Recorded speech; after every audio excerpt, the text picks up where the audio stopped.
안타깝게도 저희 아이가 저한테 했던 처음의 이야기.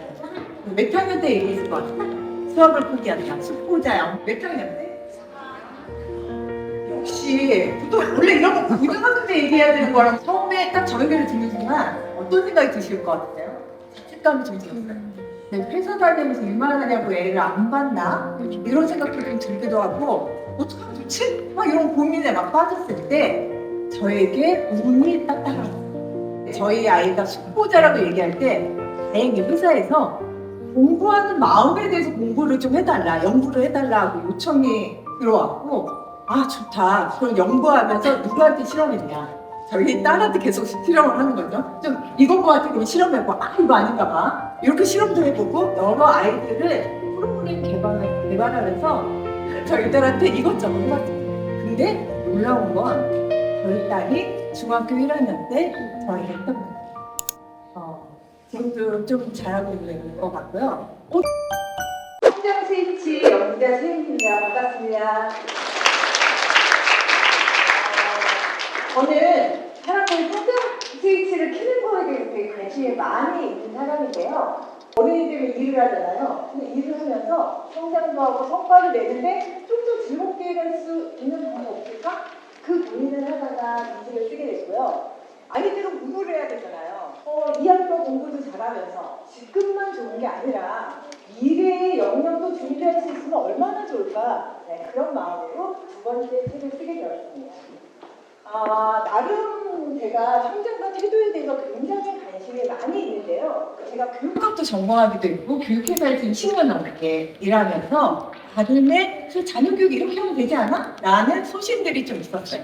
그런데 안타깝게도 저희 아이가 저한테 했던 처음의 이야기.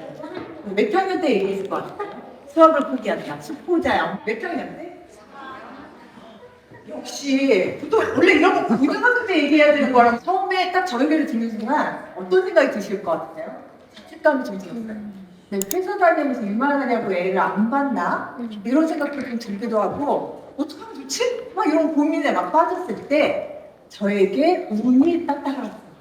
저희 아이가 수포자라고 얘기할 때 다행히 회사에서 공부하는 마음에 대해서 공부를 좀 해달라, 연구를 해달라고 요청이 들어왔고 아 좋다. 그럼 연구하면서 누구한테 실험했냐? 저희 딸한테 계속 실험을 하는 거죠. 좀 이것 같은 거 실험해보고 아 이거 아닌가 봐. 이렇게 실험도 해보고 여러 아이들을 프로그램 개발하면서 저희 딸한테 이것저것 해봤습니다. 근데 놀라운 건 저희 딸이 중학교 1학년 때 저에게 했던 거예요. 지금도 좀 잘하고 있는 것 같고요. 도대체 그러면 이런 포인트가 뭘까? 기대되시죠? 그 얘기 오늘 한번 해보도록 할 건데요. 근데 저 비상교육이라는 회사에 다닙니다. 되게 이쁘지 않나요? 이거 교과서예요. 저희 때 이런 교과서 있었으면 저희 공부 잘했을 것 같죠? 되게 이쁘고 저희 디자인 경영을 해서 대통령상도 받은 그런 회사거든요. 저희 1,000명이 넘은 직원들이 밥만 먹지 아이들한테 어떻게 하면 교육을 잘 시킬 수 있을까? 이것만 고민하는 1,000명의 회사의 직원들이 있습니다. 그러다 보니 1억만도 판매하는 이런 교재들도 있고요. 잘 가르치는 강사에 공부 습관을 잡아야 된다면서 이런 것들도 뭐 회사 준비하고 있습니다. 그런데 이거 책도 잘 만들어서 강의도 좋아요. 그래서 듣기만 하면 공부만 하면 성적은 올라요. 그런데 다 아시잖아요.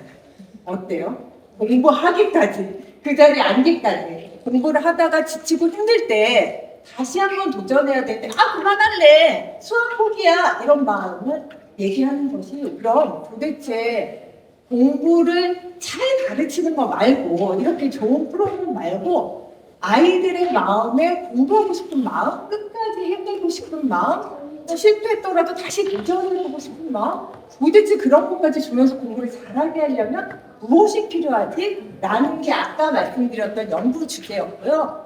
어떤 요소들이 있을 때 결국은 학업 성취도를 높이지? 라는 걸로 저희가 진단을 만들게 됐어요. 한국심리학회 인증받았는데요.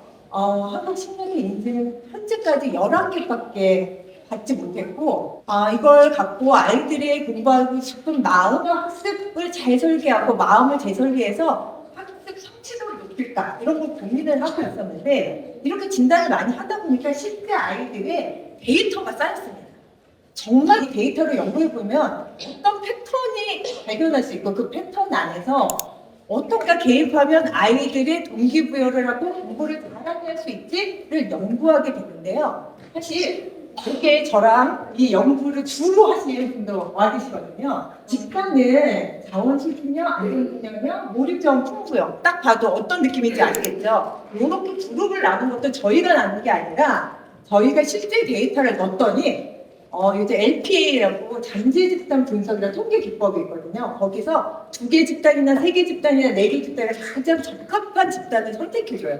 그걸 갖고 이렇게 연구를 했는데 여기를 보면 자원 소진형 아이들이 자존감도 좀 낮고 나는 뭐 잘할 수 있어요 이런 것도 좀 낮은 아이들 그런 아이들은 되게 중요한 게 내가 효능감 무언가를 할 수 있다라고 생각을 하더라도 자존감 나는 소중하고 가치 있는 사람이야 라는 마음을 먹지 않으면 결국은 성적 만족도 공부하는 것에 재미를 느끼기 어렵다 라는 이런 결과가 나왔고요. 저는 제일 재밌었던 게 뭐냐면 안정균형형과 몰입형 풍부형이었는데요. 이 둘의 차이에서 안정균형형은 자존감도 정서적으로 안정이 되었어요. 그런데 저기 몰입형 풍부형이랑 굉장히 큰 차이가 있었습니다. 썼는데 시간 관리 능력이 조금 부족하고요. 알아. 엄마가 지금 시간 주고 공부하라는 거 이런 거 다 눈치는 빠네요. 그런데 시간을 내가 관리하는 능력, 실제 공부하고 나서 점검하는 능력 이런 것들이 좀 떨어지더라고요. 그럼 중간 아이들한테는 플래너 같은 거 작성하게 하면서 시간 관리해 주는 게 결국은 저기 사기 클래스로 올라가는 중요한 포인트구나라는 것을 알게 됐고요. 몰입형 풍부형이나 전체적으로는 아주 중요한 게 이게 제가 이런 것도 봤더니 유능감 내가 뭐든지 잘한다고 생각해도 성장 마인드셋이라는 게 없으면 하면 할수록 는다라고 생각하지 않고 두뇌는 타고난 대로 그냥 가는 거지라고 생각하면 마지막에 학업 성취도가 이어지지 않는 거예요. 초등학교 때는 웬만한 공부를 해만하거든요. 근데 중고등학교 가서 공부가 딱 어려워지는 순간 내가 열심히 하면 내가 머리가 나쁜 거 그때잖아요. 그래서 나는 안 할래. 도전하지 않을래라고 생각을 한다는 거예요. 그래서 성장 마인드셋을 키워주는 게 정말 중요하구나. 그러면 아이의 이런 수준의 패턴에 따라서 무엇부터 개입해 주면 좋겠는가라는 것이 나온다는 걸 알아야 돼요. 그래서 저희에서는 이런 것들을 주도적으로 해서 가장 먼저 세우고 결국은 3위 돌파는 기술 싸움이다. 시간 관리해줘야 되고 우리는 자기에 대한 성장을 초등학교 때 되게 중요하다라는 걸 알게 되었습니다. 경제협력 개발기구 학습 나침반 한번 보셨을 거라 생각하는데 여기에서도 얘기하는 것이 사실 동일합니다.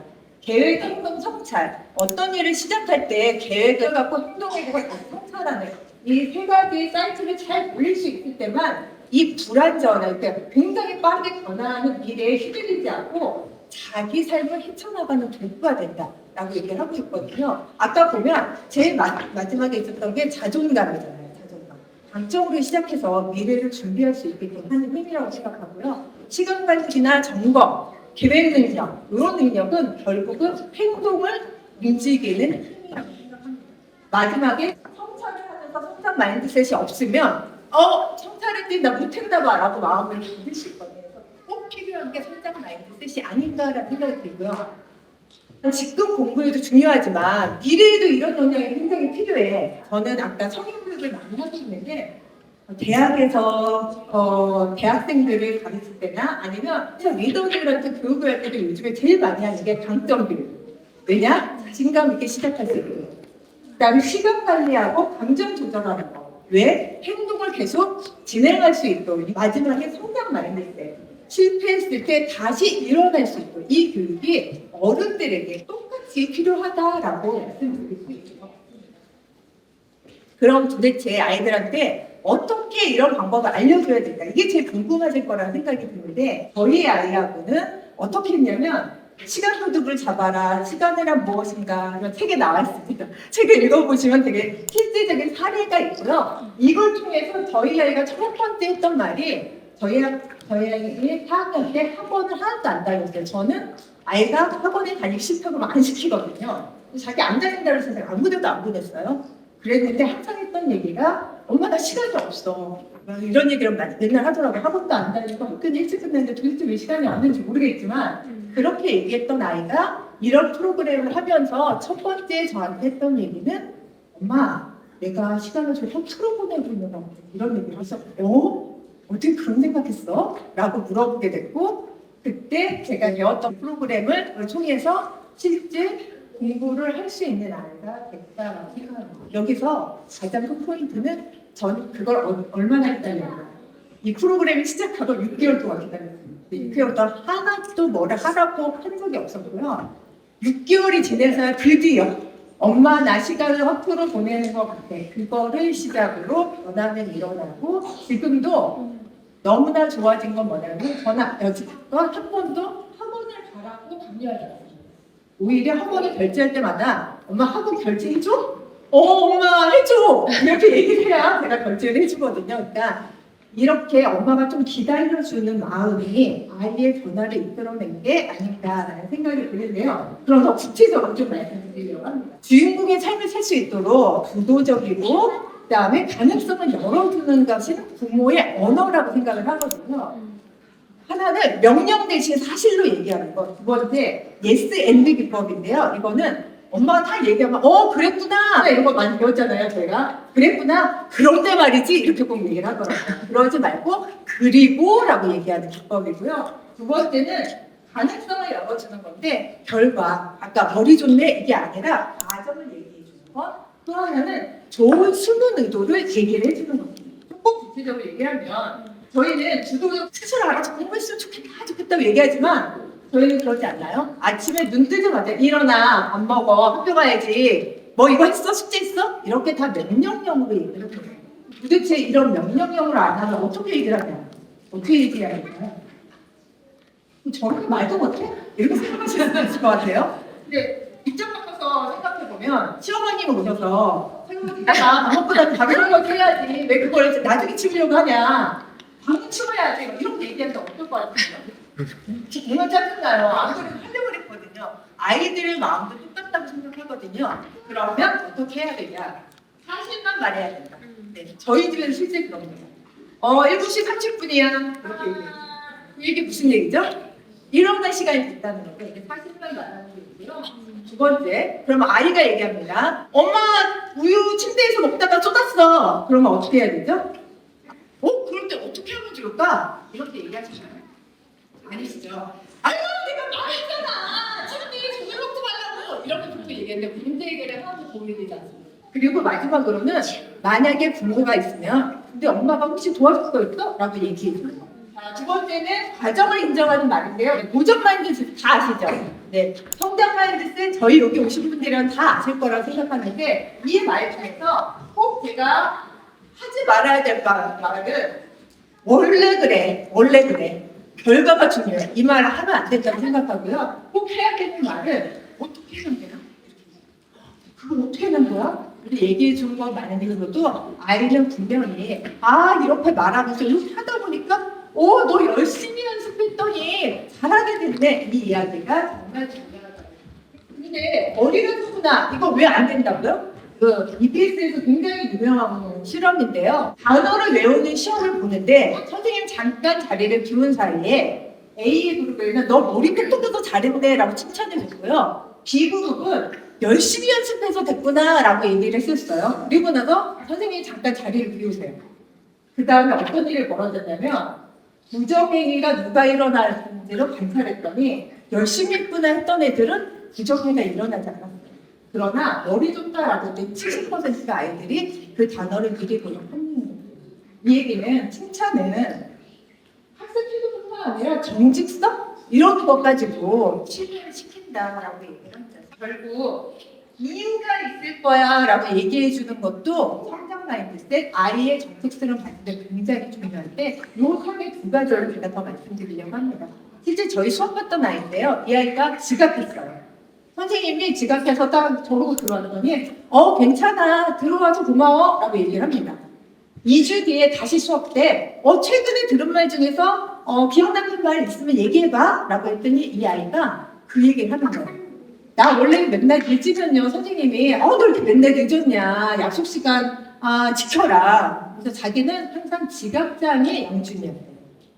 그런데 괜찮다고 얘기해 주니까 마음이 좀 편했다는 거예요. 그럴 때 선생님이 뭐라고 얘기하시냐면 너 늦었지만 공부하고 싶어서 들어온 거잖아. 라고 얘기해 주시는 거예요. 그러니까 사실 지각장애 영준이는 지각장애에서 이제는 늦더라도 공부하고 싶은 아이가 이렇게 어떤 행동에 분명히 좋은 의도가 있을 거예요. 그걸 찾아내주는 게 정말 중요하다고 생각을 하고요. 지금 이렇게 열심히 교육 듣고 가서 집에 가셨어요. 근데 아이가 막 짜증을 냅니다. 숙제 안 했어. 짜증나 죽겠어. 이렇게 숙제가 많고 난리야. 그러고 짜증을 내요. 또 어떤 말을 드실 것 같아요? 금요일부터 말했지. 금요일 되고 토요일 여태까지 놀다가 지금 숙제를 안 한 거야? 라고 생각을 하시잖아요. 근데 실제 저희가 이런 걸 맨날 배워서 정말 아이한테 써봤습니다. 너 지금 짜증났구나. 그럴 수 있어. 근데 너 포기하면 되는데 숙제 하기 위해서 지금 좀 짜증이 난 거 아니야? 그랬더니 맞아. 에이씨, 할게. 이렇게 좋은 의도를 알아봐 줬을 때 아이는 스스로 하지 않을까라는 생각이 듭니다.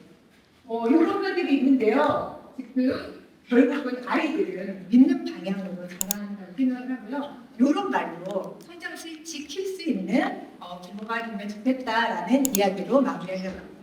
감사합니다.